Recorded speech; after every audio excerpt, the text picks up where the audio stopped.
இருக்கீங்களா? ஹalleluya. ஹalleluya. நல்லவர். அதுவும் கூட உங்களை பார்க்கறதுக்காக ஆண்டவர் என்ன அனுப்பியிருக்காரா, இல்ல நீங்க எல்லாரும் என்ன பார்க்கறதுக்காக ஆண்டவர் உங்களை அனுப்பியிருக்காரான்னு தெரியல. ஹalleluya. கர்த்தர் இன்றும் போதுமானவராகவே இருக்கிறார். ஹalleluya. கர்த்தருடைய நாமத்துக்கு மகிழ்ந்ததாக ஆண்டவர் இந்த சூழ்நிலையை எனக்கு ஏற்படுத்தி கொடுத்ததற்காக ஆண்டவர் நான் நன்றி செலுத்துகிறேன். அது மாத்திரமல்லாது அருமை நண்பர் போதுகரமாக இருக்கிற ஜோல் வினோத் பாஸ்டர் அவர்களுக்கும் எனது நன்றிகள், மற்றும் மனைவி சிஸ்டர் அவங்களுக்கும் எனது நன்றிகள், அம்மாவுக்கும் எனது நன்றிகள், மற்றும் சபையார் அனைவருக்கும் எனது நன்றியை எடுக்கிறேன். அது மாத்திரம் இல்லாத அம்மா எனக்கு பாஸ்டருக்கு முன்னாடி எனக்கு அம்மாவை எனக்கு ரொம்ப பரிச்சயம். ஹalleluya. ஆக்சுவலி மெசேஜஸ் எல்லாம் நான் நிறைய வந்துட்டு கேட்டுட்டே இருப்பேன். அம்மாவோட மெசேஜ் லாட் ஆஃப் ஆனால் நல்லா பாடுவாங்கிறது இன்னைக்கு தான் எனக்கு தெரிஞ்சுது. ஹalleluya. ஸோ இது போல ஆவிக்குரிய மக்களை நமக்கு ஆண்டவர் உண்டாக்கி கொடுத்திருக்கிறார். ஹalleluya. அதற்கு நீங்க தான் ரொம்ப பாக்கியம் செய்தவர்களாக இருக்கிறீங்க. ஹalleluya. கிட்டத்தட்ட பாஸ்டர் சொன்னாங்க நேரம் எவ்வளோ எடுத்துக்கொள்ளுங்க அப்படின்னு சொல்லி, ஆனால் எவ்வளோ சொன்னாங்கன்னு எனக்கு கவனம் இல்லை. இருந்தாலும் பிரச்சனை இல்லை, ரொம்ப நேரம் உங்களை வருத்தெடுக்க மாட்டேன். ஹalleluya. ஹalleluya. சந்தோஷமா இருக்கீங்களா? சந்தோஷமா தான் இருந்தோம், ஆனால் உங்க முகத்தை பார்த்த பிறகு அந்த சந்தோஷமெல்லாம் காணாத போயிடுச்சு ஐயா அப்படின்னு ஒருவேளை உங்களுக்கு சிறுமுறை யோசிக்கவே ஆகி தயவாய் பொறுத்து கொண்டு எனக்கு முகத்தை பாருங்க. போதுமானதாக இருக்கும் என்று சொல்லி நம்புகிறேன். ஹalleluya. 10,000களில் சிறந்தவர், பூரண அழகுடையவர். ஹalleluya. எல்லாவற்றையும் நேர்த்தியாய், நியாயமாய், கிருபமாய் நம்மை படைத்திருக்கிறார். ஹalleluya. இந்த சுதந்திர தினத்தன்று அப்படி சொல்லாம போனாலும் தவறாயிடும் நினைக்கிறேன். சுதந்திர தின வாழ்த்துக்கள். 78வது வருடங்கள் ஐயா. Okay, thank you. கர்த்தர் நல்லவர். ஒரே ஒரு வசனத்தை மாத்திரம் எடுத்துக்கிட்டு சில காரியங்களை பெருசா ஒன்றும் நம்ம உங்களுக்கு போதிச்சுட்டு போறது இல்லை, ஆனா அவைக்குரிய அம்மா வந்து நிறைய காரியங்களை, சத்தியங்களை உங்களுக்கு போதிச்சிருப்பாங்க.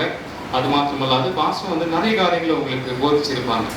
ஸோ எல்லாரும் அதிகமா போதிச்சுட்டே இருக்கிறதுனால இங்க போயிட்டு மைக்கை பிடிச்சிக்கிட்டா மட்டும் எங்கிருந்து தான் வருமானு தெரியல, இந்த வாடியில பேசிக்கிட்டே இருக்காங்களே அப்படின்னு நீங்க ஒருவேளை யோசிக்கலாம். ஆனா என்ன பிரச்சனைன்னா, இங்க நின்று போதிக்கிறவர்களை விட நீங்கள் விசேஷமானவர்கள். ஹalleluya. எங்களுக்கு தெரியாத விஷயங்கள் உங்களுக்கு தெரியும். ஹalleluya. சரி, ஓகே, இந்த சண்டே வந்து இந்த சர்வீஸ் முடிச்சிச்சு, இன்னொரு வேத வாக்கியங்களுக்குள்ள தியானிக்கலாம், கவனிக்கலாம்னு சொல்லி நாங்க போயிட்டு இருப்போம். ஆனா நீங்க அப்படி கிடையாது. எந்தெந்த மெசேஜஸ் வந்துட்டு எப்படியெல்லாம் கொடுப்பாங்க, எவ்வளவு தவறுகள் இருக்கு, எவ்வளவு பிரச்சனைகள் இருக்கு, எங்கெல்லாம் குளறுபடிகள் இருக்கு அப்படிங்கிறது உங்களுக்கு ரொம்ப தெளிவாகவே தெரியும். ஹalleluya. அப்படி நான் நம்புகிறேன். உண்மைதானே? உண்மைதானே?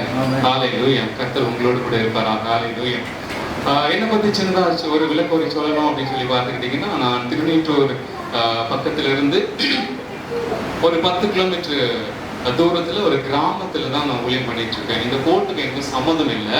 உங்களோட முகங்களை நான் ஏமாத்திட்டு கூடாது, உங்களுக்கு கண்களை நான் ஏமாத்திட்டு கூடாது. போஸ்டர்ஸ் வந்துட்டு இந்த காஸ்டியூம்ஸ் தான் போட்டிருக்காரு. ஹalleluya.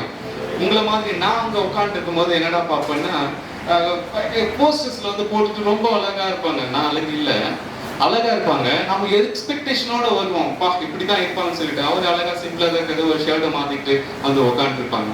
ஸோ இவ்வளவு தூரம் நான் இங்க நின்று கஷ்டப்பட்டு இருக்கேன்னா அதுக்கு ஜோயல் பாஸ்டர் தான் காரணம். ஹalleluya. உங்களை நான் ஏமாத்திட்டு கூடாது, அதனால இதான் நான் அப்படிங்கிறது எனக்கு காண்பிப்பதற்காக தான் நான் இங்க இப்படியே வந்துட்டேன். ஹalleluya. ஸோ கிராம பகுதியில தான் நான் என்னுடைய ஊழியங்கள் ஆரம்பித்தது. என்னோட தாத்தா பயங்கரமான தீவிரமான கிறிஸ்தவர். ஒரே ஒரு இந்த கிராமத்துக்குள்ள, ஒரு ஊருக்குள்ள ஒரே ஒரு ராஜா அப்படின்னு சொல்லுவாங்க பாத்தீங்களா, அது மாதிரி ஒரே ஒரு கிறிஸ்தவர் மாத்திரம் தான். ஆனா லேண்ட் லார்டு. நிறைய விஷயங்களை வந்துட்டு ஆண்டவருக்காக ஏதாச்சும் செய்யணும், பண்ணணும் அப்படின்னு சொல்லிட்டு அவருக்கு பெற்ற பிள்ளைகள்லாம் ஊழியக்காரெல்லாம் மாற்றணும் அப்படின்னு சொல்லிட்டு ஒரு ஜபத்தோடு கூட அவருடைய தரிசனங்கள் விதமாக காணப்பட்டது. அப்போ எனக்கு 4 பெரியப்பமா இருக்கு, எனக்கு 3 அத்தமா இருக்கு. அதுல 2 ஊழியக்காரங்களா பெரியப்பமார்கள் வந்துட்டு ஊழியக்காரங்களா இருந்தாங்க. பின்னாடி பார்த்துக்கிட்டீங்கன்னா அண்ணன் தம்பிகள் எல்லாருமே பாஸ்டர் மார்க்கு தான். ஹalleluya. ஸோ அதுல இருந்து ஒரு 19 பாஸ்டர்ஸ் மார்க்ல எங்களோட குடும்பத்துல நான் தான் கடைக்குட்டி. எனக்கு அப்புறம் ஒரு கடைக்குட்டி, ஒரு பிள்ளார இருக்கான். ஓரளவுக்கு எழுதுவேன், ஓரளவுக்கு பாடுவேன். உங்க பாஸ்டர் மாதிரி எல்லாம் வந்துட்டு பயங்கரமான டீச்சர்ஸோ பயங்கரமா பாட்டுக்கிறவரோ அப்படிலாம் கிடையாது. அவர் அன்புக்கு மிதமா நிறைய கொட்டி தீர்த்துட்டாரு. ஹalleluya. எப்படி தன்னோட குழந்தைக்கு வந்துட்டு போதும் போதுங்கிற அளவுக்கு நம்ம ஊட்டிக்கிட்டே இருக்கோம். இட்ஸ் பெஸ்டா கொடுக்கணும், பெஸ்டா பண்ணு சொல்லிட்டு. ஸோ அதனால அவரோட அன்பு அப்படி திணிச்சுட்டாங்க. ஸோ அதனால உங்களை பார்ப்பதில் பெருத்த மகிழ்ச்சி அடைகிறேன். ஸோ அதனால ஒரே ஒரு வசனத்தை மாத்திரம் துவக்கப்புள்ளியா வச்சுக்கிட்டு சில காரியங்கள் நம்ம பேசுவோம். ஹalleluya. சங்கீதங்களின் புஸ்தகம்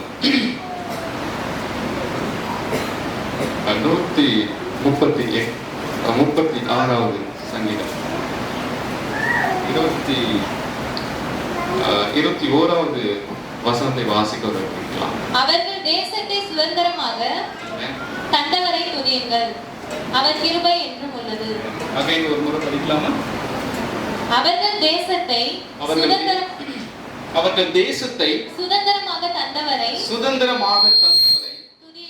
துதியுங்கள், அவர் கிருபை என்றும் உள்ளது. அவர் கிருபை என்றும் உள்ளது. எவர் கிருபை? ஆண்டவராக இயேசு கிறிஸ்துவின் கிருபை என்றும் உள்ளது. ஒருவேளை அவர் நம்ம மறந்துட்டு இருந்தா மண்ணுக்குள்ள எங்கேயோ ஒரு இடத்துல தூங்கிட்டு இருப்போம். அப்படிதானுங்களே? ஹalleluya. அவரு நம்ம நினைச்சதுனால மாத்திரம்தான் இன்னும் நம்ம உயிரோடு கொண்டு இருக்கிறோம். அதை நாம விசுவாசிக்கிறோம். அப்படிதானுங்களே? இருக்கீங்களா? நீங்க பேசினாதான் உங்களோட நான் பேசிட்டு இருக்க முடியும். இல்லாட்டி இவன் நம்ம ஹிந்தி பேசிட்டு இருக்கிற மாதிரி உங்களுக்கு லாங்குவேஜ் பிடிக்காதுலாம் பார்க்க வேண்டாம். ஹalleluya. ஸோ அதனால அவருடைய சுத்த கிருபை அவர் நினைச்சதுனாலதான் நம்ம இன்னும் வாழ்ந்து கொண்டு இருக்கிறோம். ஹalleluya. அதாவது கடவுளின் தேசம் என்று அழைக்கப்பட்டதான கேரளா மாநிலத்துல பார்த்துக்கிட்டீங்கன்னா வயநாடு என்கிறதான அந்த கிராமத்துல 3 கிராமங்கள் காணாமலே போயிட்டு இதானங்களே. ஸோ அப்படி அவ்வளோ ஒரு தேசத்தின் கிராமமாக எண்ணக்கூடியதான அந்த இடத்துலயே மக்கள் இப்படி சீரழிக்கிறார்கள் என்று சொல்லி பார்க்கும்போது நாம் இன்னும் வாழ்ந்து கொண்டுதான் இருக்கிறோம்.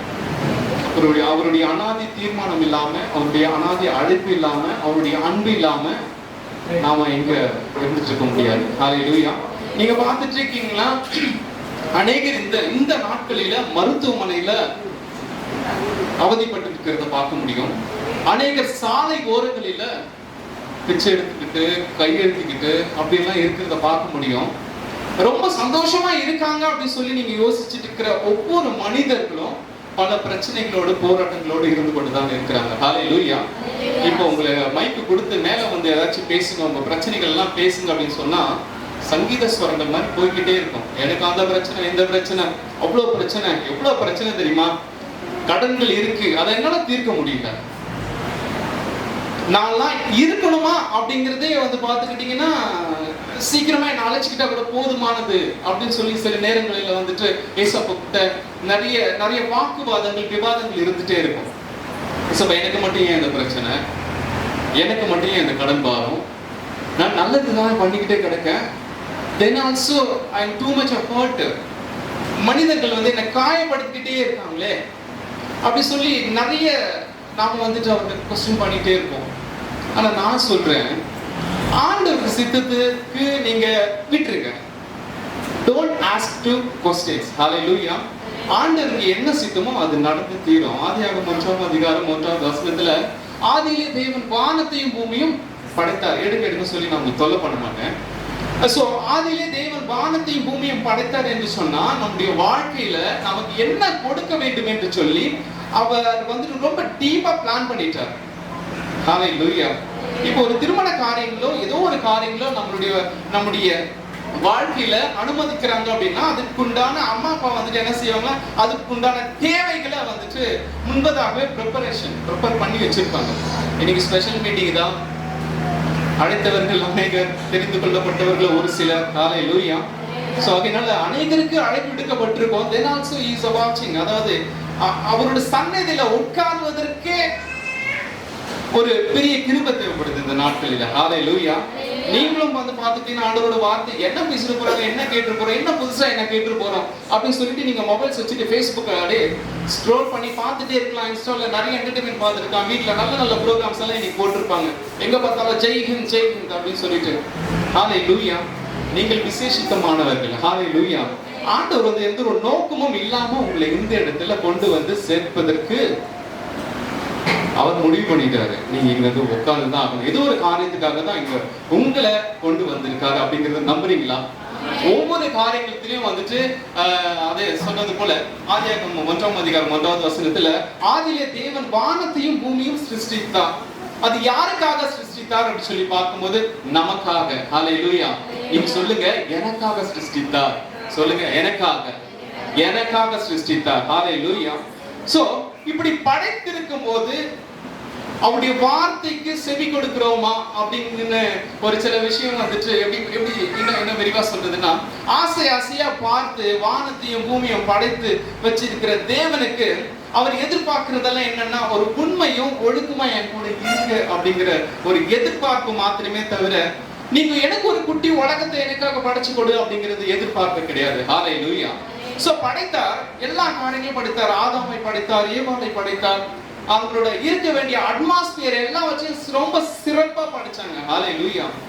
நமக்கு என்ன நம்ம ரொம்ப லோக்கலா பேசிக்கிட்டோம்னா, தின்னுட்டு தூங்கிட்டு எழுந்துட்டு ரொம்ப ஹாப்பியா இருக்கு.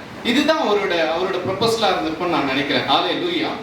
அழகான இப்போ நம்ம ஏசி இல்லைன்னா அதான் சொல்றேனே, நான் மாட்டிக்கிட்டு அவஸ்தைப்படுறது எனக்கு தான் தெரியும். ஹல்லேலூயா. சில பேர் புருஷன்கிட்ட மாட்டிக்கிட்டு அவஸ்தைப்படுறது, பொண்டாட்டிக்கிட்ட மாட்டிக்கிட்டு அவஸ்தைப்படுறது மனைவி தான் தெரியும். ஹல்லேலூயா. ஆகையினால ஒரு குளிர்ந்த அந்த ஆதியாகமத்துல நீங்க first chapters and second chapters பார்த்துக்கிட்டீங்கன்னா அந்த குளுமையா இருந்தது அப்படின்னு சொல்லிட்டு அதை மென்ஷன் பண்ணியிருப்பாங்க. இன்னைக்கு ஏசி இல்லைன்னா யாரும் இருந்திருக்க முடியாது. அழகான தோட்டத்தை படைச்சிட்டு அழகான கனிகளை கொடுத்துட்டு இவ்வளவு அட்மாஸ்பியர் அழகா படைச்சு வச்சுட்டு ஒழுங்கா சொல்ற பேச்சு கேட்டுட்டு அவங்களுக்கு தேவையான, அதாவது இப்போலாம் சில தேடல்கள் நாமளே உருவாக்கிக்கிறோம். எனக்கு இது தேவை, இது இருந்தா மாத்திரம் தான் நல்லது அப்படின்னு சொல்லிட்டு தனக்கான தேவைகளை தானே தேடிக்கொண்டு இருக்கிறோம். ஹல்லேலூயா. ஆனா ஆண்டவர் சொல்றாரு பார்த்துக்கிட்டீங்கன்னா, உங்களுக்கு என்ன தேவை என்பதை அவர் முன்னதாகவே அறிந்திருக்கிறார். ஹல்லேலூயா. உங்களை பார்த்துக்கிட்டு சோறு தண்ணி இல்லாம எங்கேயோ வட்டாந்தரையிலயோ எங்கேயோ அந்த தாவிதெல்லாம் பார்த்துக்கிட்டீங்கன்னா மலைகள், காடுகள், குன்றுகளை தேடி கடந்து சென்றதை பார்க்கிறோம். ஆனா இவரோட படைப்பு ஒரு ஓப்பனிங்கே பார்த்துக்கிட்டீங்கன்னா எல்லாமே கிரேஸாவே இருக்கும். ஹல்லேலூயா. நமக்கு என்ன தேவையோ அதை முன்பதாகவே அவரு அரேஞ்ச் பண்ணிட்டாரு. அரேஞ்ச் பண்ணி வச்சுட்டு பிறகுதான் உங்களை அங்க அழைச்சிட்டு போறாங்க. ஹல்லேலூயா. சோ அதனால நம்ம எப்பவுமே ஆக்சிடென்ட்டா வந்துட்டு எதுவுமே நடந்துறது கிடையாது. நம்முடைய வாழ்க்கையில பிரச்சனைகள், போராட்டங்கள் இருக்கு, கடன் இருக்கு, கசப்பான காரியங்களை கேட்டுட்டே இருக்கும், கசப்புள்ள வார்த்தைகளை என்ன நோக்கி பேசிக்கிட்டே இருக்காங்க அப்படின்னு சொல்லி ஒருவேளை நீங்க யோசிக்கிறீங்கன்னா, நான் சொல்லுவேன் உங்க சித்தம் நிறைவேற்றும்பா அப்படின்னு சொல்லி விட்டுருங்க. ஹல்லேலூயா. சொல்றவங்க மாத்திரம் ஒரு ஹல்லேலூயா. கரங்களை கொண்டு வந்து மாத்திரம் ஒரு ஹல்லேலூயா. ஹல்லேலூயா. கர்த்தர் நல்லவர். ஆகையினால அவருடைய கற்பனைக்கு எட்டாத காரியங்கள் இங்க எதுவுமே கிடையாது. ஹல்லேலூயா. நம்ம கிட்ட இந்த எதிர்பார்க்கிற காரியங்களை என்னன்னு பார்த்துக்கிட்டீங்கன்னா, காணாததை விசுவாசிக்க வேண்டும். ஹல்லேலூயா. நான் விசுவாசிக்கிறேன், என்னோட வாழ்க்கையில இது நடந்தே தீரும் அவர் சித்தத்தின்படி. ஹல்லேலூயா.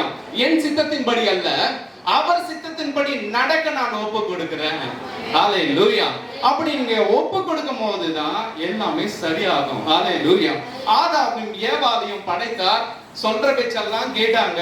கேட்டு முடிவில் அவருடைய சட்டங்கள் எதற்கு இருந்தது என்று சொல்லி பார்க்கும்போது, எப்பவுமே நம்ம ரொம்ப அழகா ரொம்ப பெர்ஃபெக்ட்டான ஒரு லைஃப் வாழ்ந்துட்டு இருக்கோம்னா ஒருத்தன் வருவான். ஒண்ணு அது மாமியாரா வந்து நிற்கும், இல்லாட்டி அந்த வீடு நல்லா இருக்கிற குடும்பத்துல மருமகளா வந்து நிற்கும். ஹல்லேலூயா. ஐயோ என்ன எப்படி சொல்லிட்டாரு அப்படி யோசிக்கிறீங்களோ? உன் வீட்டாரும் உனக்கு சத்துரு. ஹல்லேலூயா. இருந்தாலும் அதை மேற்கொள்ள ஆண்டவர்கிட்ட நம்ம தயவையும் அவருடைய கிருபையும் நம்ம நாடி நிற்கிறவர்களாக இருக்க வேண்டும். ஹல்லேலூயா. நீங்க படிக்கிற இடத்துல பிரச்சனைகள் இருக்கதான் செய்யும். ஹல்லேலூயா. நீங்க வேலை செய்கிற இடத்துல பிரச்சனைகள், போராட்டங்கள் இருக்கதான் செய்யும். அதை எப்படி நீங்க மேற்கொள்றீங்க அப்படிங்கிறதுல ஒரு தெளிவு இருந்துச்சுன்னா உங்களை தட்டிக்கிறதுக்கு ஆளே கிடையாது. ஹல்லேலூயா. அது உங்களுடைய திறமைகள் அல்ல, உங்களுடைய அதாவது உங்களுடைய பலம் அல்ல, உங்களது பராக்கிரம் அல்ல. ஆனா அவர் என்னை நடத்துகிறார், அவருடைய சத்தத்திற்கு என் செவியை சாய்க்கிறேன் அப்படிங்கிற ஒரு நம்பிக்கை உங்ககிட்ட இருந்துருச்சுன்னா எல்லாத்தையுமே ஜெயிச்சுக்கலாம். ஹல்லேலூயா. சோ இந்த சாப்டர்ஸ்குள்ள வருவோம். ஆதாம் ஏவாள் படைக்கப்பட்டாச்சு, கொடுக்கப்பட்டாச்சு, தூங்கியாச்சு, தின்னாச்சு, எல்லாமே முடிஞ்சாச்சு.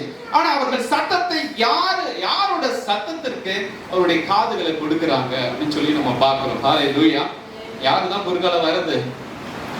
புதுசா அம்மாவோ சிஸ்டரோ நம்ம போதிக்காத விஷயத்த புதுசா நான் ஒன்றும் போதிச்சது இல்லை.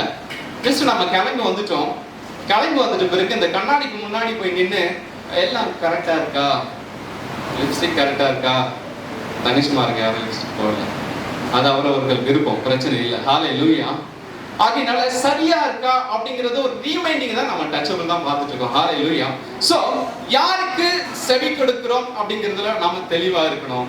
ஆதாம் ஏவாள் இருக்கா, தனியா இருக்கா, தனிமை நேரத்துல தனிமையான நேரங்களில நம்ம யாருக்கிட்ட அதிகம் பேசுறோங்கிறத நாம நினைவு கூறணும். ஹல்லேலூயா. நீங்க யோசிக்கணும், இப்ப யோசிக்கணும், உங்களுடைய இருதயத்தை தொட்டு யோசிக்கணும். நான் தனிமையான நேரங்களில யாருக்கு என்னுடைய நேரத்தை நான் கொடுக்கிறேன். ஹல்லேலூயா. சோ என்னுடைய நேரங்களை ஒரு தனித்துவமானவருக்கு, என்னை படைத்தவருக்கு, எனக்கு நன்மை செய்கிறவருக்கு நான் கொடுக்கிறேன் என்றால் நான் நல்ல வழியில போயிட்டு இருக்கேன்னு அர்த்தம். ஹல்லேலூயா. பெரிய சந்தோஷம் இருக்கு உங்களுக்கு, அளவில்லா சந்தோஷம். ஒவ்வொரு நாளும் சந்தோஷம் உங்களோட வாழ்க்கையில அனுமதிக்குது அப்படின்னா அது ரொம்ப தப்பா இருக்கும். ஹல்லேலூயா.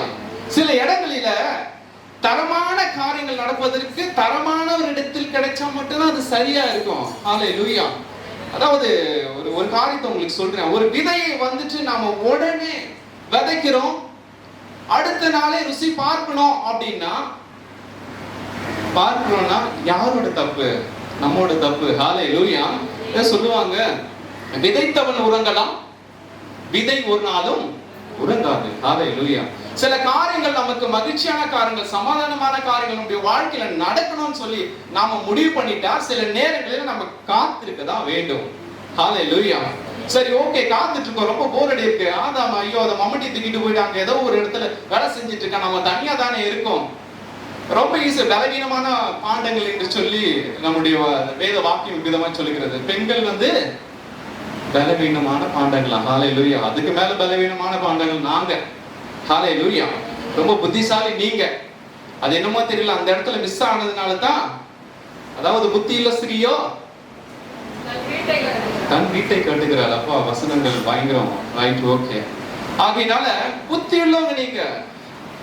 அது என்னமோ அங்க ஏதோ மிஸ்டேக் நடந்து போச்சு. ஹல்லேலூயா. இப்ப என்ன பிரச்சனைனா, நீங்க பண்ணிட்டீங்க பிரச்சனைங்க. இப்ப யார் கூட மாட்டிட்டு தவிக்கிறது?